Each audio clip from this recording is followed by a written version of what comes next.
Have you ever heard about Mount Kilimanjaro? That's Mount Kilimanjaro map there.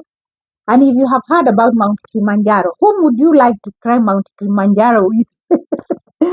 Mount Kilimanjaro is about 5,895 meters above sea level. You can see here on my map there, this is the Kilimannjaro with different routes, and the top there is the Uhuru Peak there. Mount Kilimanjaro, you can climb using different routes like Machame, Malangu, Umbwe, Mweka, Remosho, Shila.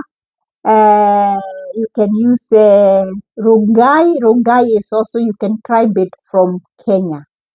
7 routes to reach the summit, because the summit is white, covered with snow, all that.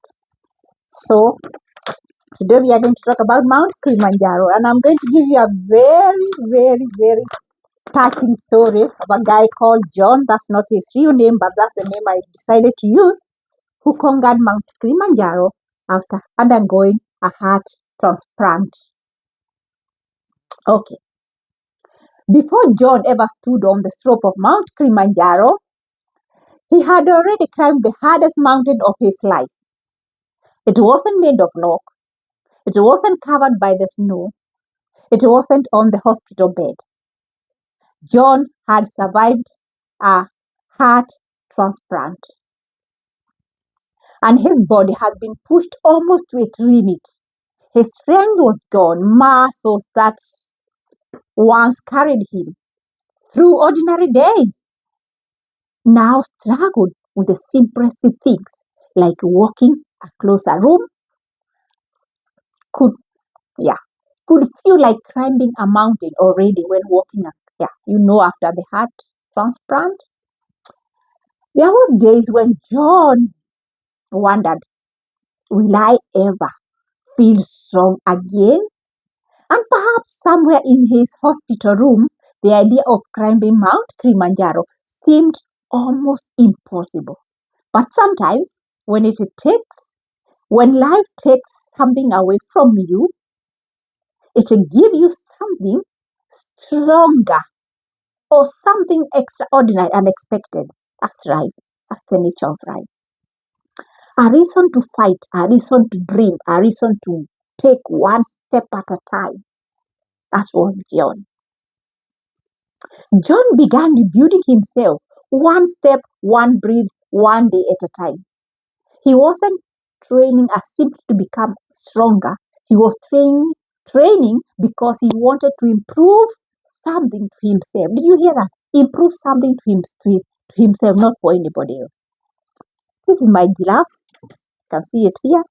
I bought it all the way from Kenya. It's a little big giraffe. It's in my office in Norway.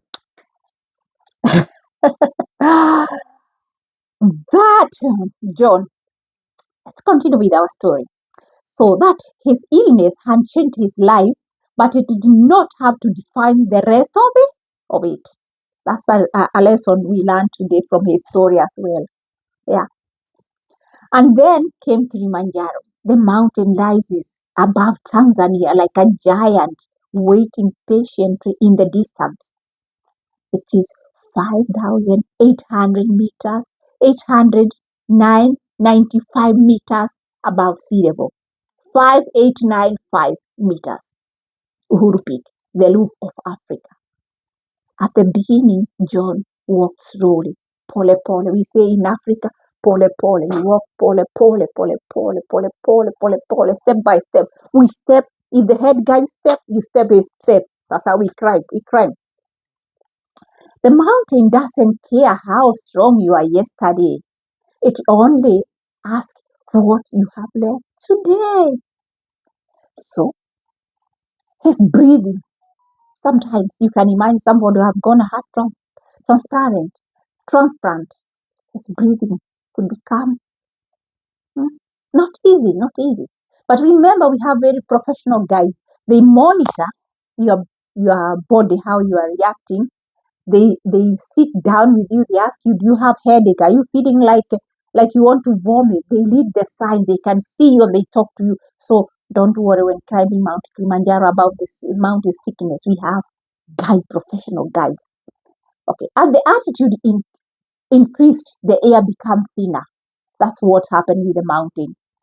When you go up, the air becomes thinner and impossible to breathe properly. But with the training, and we do something called acclimatization, where we go up and then we come down, you relax, that helps improving your capability of reaching summit.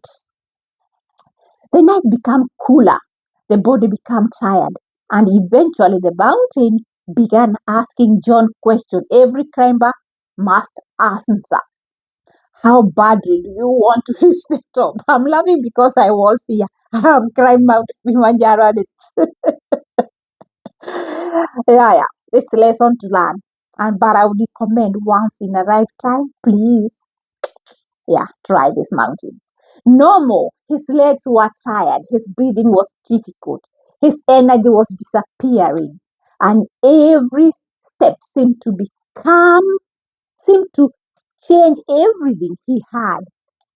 And perhaps for a moment, John remembered that hospital bed, the weakness, and certainly the days when simply standing had left like an achievement.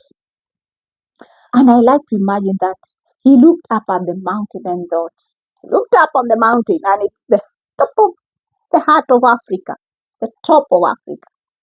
I've already come this far. I'm not going to let this mountain decide where my story ends. I love that. Don't let anybody or anything decide where your story ends.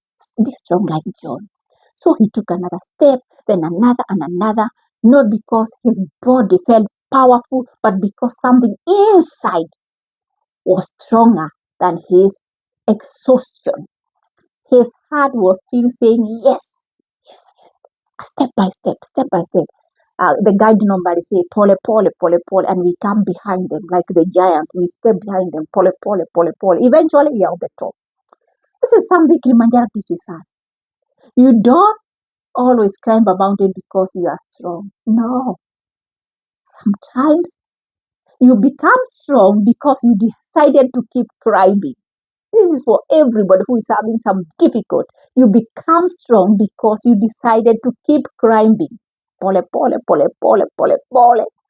John kept moving slowly, painfully, one breath, one step, one heartbeat at a time. And then, after hours of darkness, something began to change. The sky started opening from black to blue, and the first light of the morning touched Africa. Oh, yes. And there it was, Uhuru Peak, the summit. Uhuru Peak, the summit. You see, this is what I sent to you when you decide to travel to Africa and climb Mount Kilimanjaro. Imagine standing there after everything his body has been through. Oh, looking at close Africa, feeling the cold wind on his face and realizing I'm still here, not just alive, not just surviving, living. And perhaps the greatest lesson isn't that Peter. No, John climbed Kilimanjaro. It is that he started climbing the log before he ever reached Tanzania. He had planned it. He had seen the vision. Yeah, yeah. He started climbing when he decided to rebuild his life. Another lesson. He started climbing when he decided to rebuild his life. He started climbing when he took his first step after illness. He started climbing when he refused to believe that his strongest days were behind him. Kilimanjaro was simply the mountain that finally showed him how far he had come. Imagine a heart transplant. So when you look at Kilimanjaro, don't only see a mountain, see a reminder that something your body will tell you you can't. Your circumstance will tell you it is impossible. Your fear will tell you turn around and go. But something deep inside you, something deep inside me, and my heart may still be whispering one more step. And I feel like in the Kilimanjaro already. And sometimes one more step is all it takes to change your life. Remember that this is a lesson in life. I gave you a story of Kilimanjaro, but I gave you a lot of lessons about life. Welcome to Kilimanjaro. Welcome to the mountain where we don't just climb with our feet, we climb with our hearts. My name is Rosemary. I'm based in Oslo. Sometimes I'm based in Nairobi. I'm a travel agent over 30 years. I help people like you and others to get to the top of the mountain, Kilimanjaro, and Mount Kenya, Mount Meru. I do a lot of safaris in Africa, the whole of Africa, and we cover also the beaches of Africa.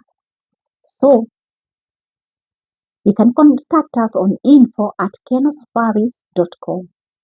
Or if you like just Keno Safaris, you come to us. We are travel agents, specialized experts. We have climbed this mountain. I have been there myself. That's why I'm narrating and I'm laughing because Mount Kilimanjaro is waiting for you. Kwaheri, kwaheri.